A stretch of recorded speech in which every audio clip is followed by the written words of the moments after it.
to wonder if mindset really mattered. I thought that success was all about talent and skill set, but I came to realize that someone who is great at what they do can quickly be bypassed by someone who is less talented but more confident. Remember this, confidence attracts, but unbelief repels. So if you have a mindset that you are average or that you never get great opportunities, without realizing it, you are creating your reality. Many of the people you look up to, they are not super smart or super talented. You are just as smart and talented as they are. They just latched onto their dream and developed the mental fortitude necessary to keep going when they were feeling the frustration that you might be feeling right now. A belief can create the disease as much as a belief can create the healing. And I go, so the significance of this is profound because nobody talks about the negative belief. And I go, negative beliefs are powerful. It's called nocebo, as you mentioned. And as I said, they can cause any disease and they can kill you. Just because you believe you're going to die, you can die just from the belief. We always have to update our versions about reality because it's the only way that we adapt. Don't believe everything you've read or heard. It just may not be the truth.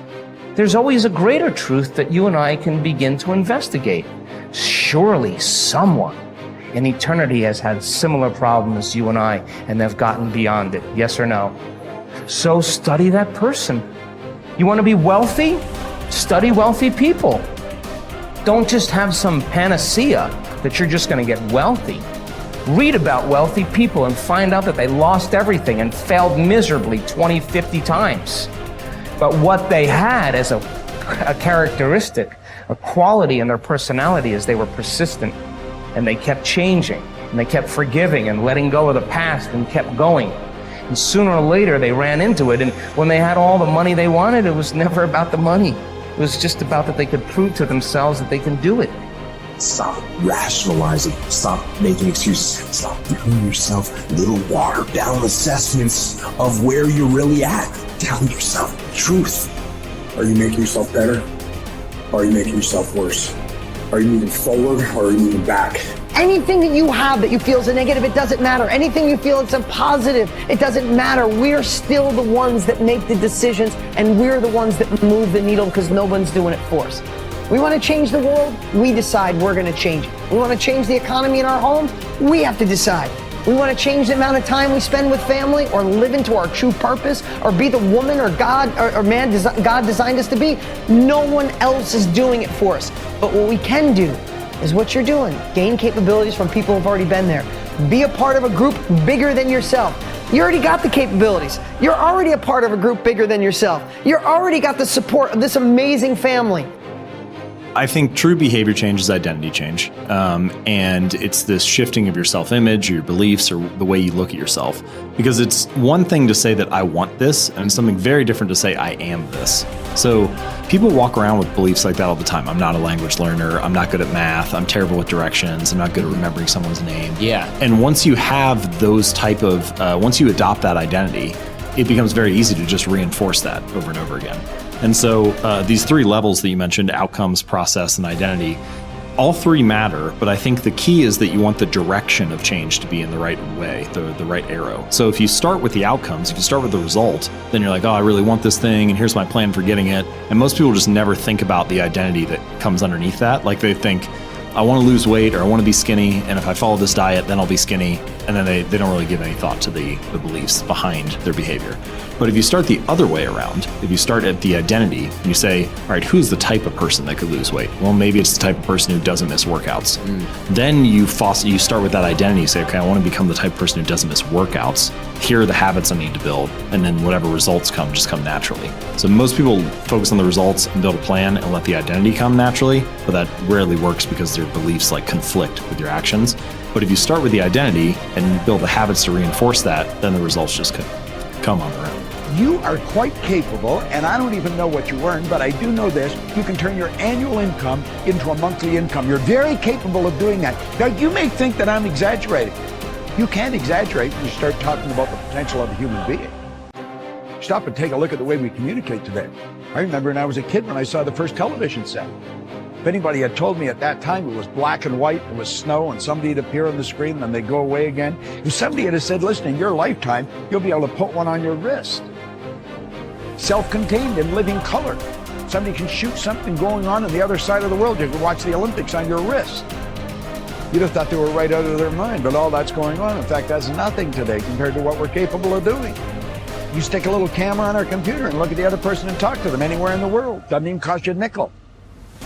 Are we moving ahead? I think we're moving ahead at a rapid rate. But I'm going to tell you something. The people that are taking this there are not letting the paradigm stop them. And I don't want you to let the paradigm stop you. I want you to stop and think of where you're going and what you're doing. And when you go to break out of the paradigm, it's because you're using a bigger idea than what you're conditioned to. Now remember I said that conditioning is cause you to feel comfortable? It's only when you go to change the conditioning that you feel the discomfort. And when you get emotionally involved with it, you can be thinking of the change until you internalize it, nothing happens. But the second you internalize it, everything goes haywire. Why? You're dealing with the central nervous system. You're messing with the paradigm. You've heard the saying, habits die hard? Well, you put 1,000,000 of them together and see what happens. Yet it's like a wall, and you bounce off that wall, and you'll go back and live in your conformed or, state of bondage and justify why you should stay there. Don't let that happen. Absolutely refuse to let that happen. If you've got an inspiration to move, to quit your job, to start a business, whatever you want to do, step out and do it. I mentioned in another series that God's gift to us was more talent and ability than we'll ever hope to use in our lifetime.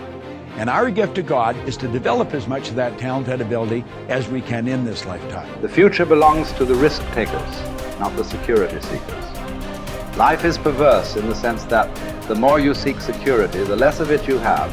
But the more you seek opportunity, the more likely it is that you will achieve the security that you desire. Whenever you feel fear or anxiety, and you need to bolster your courage to persist in the face of obstacles and setbacks, switch your attention to your goals. Create a clear mental picture of the person that you would like to be, performing the way you would like to perform. There is nothing wrong with thoughts of fear as long as you temper them with thoughts of courage and self-reliance. Whatever you dwell upon grows. So be careful. And this brings us to a very important mental principle called the law of accumulation. The application of this law is a fundamental reason for success in every field, including yours. This law says that every great life or great career is an accumulation of hundreds and perhaps thousands of efforts that nobody ever sees or appreciates. Great success is the result of countless hours, maybe even months and years, of preparation and hard work toward the goal of becoming very good at what you are doing. This law of accumulation says that life is very much like a balance sheet with both credits and debits. Every time you do something positive to enhance your abilities and to improve your life, you get a credit on the credit side of your ledger. Each time you waste your time or neglect to take advantage of an opportunity to learn and grow, you get a debit on the debit side of your ledger.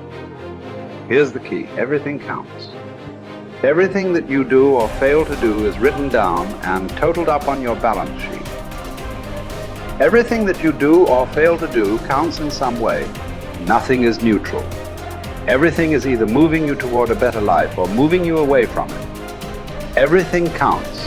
A successful, happy, self-confident person is an individual who has consciously and deliberately built up a lot of credits on his or her balance sheet. An unhappy, negative, or insecure person is a person who has a lot of debits on his or her balance sheet, because the only things that count are your actions.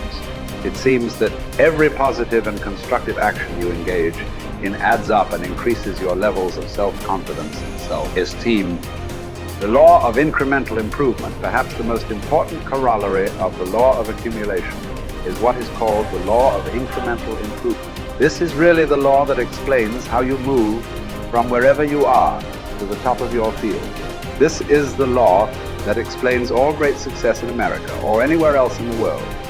This law simply states that a person becomes good at his or her chosen field by improving incrementally, continuously, over a long period of time.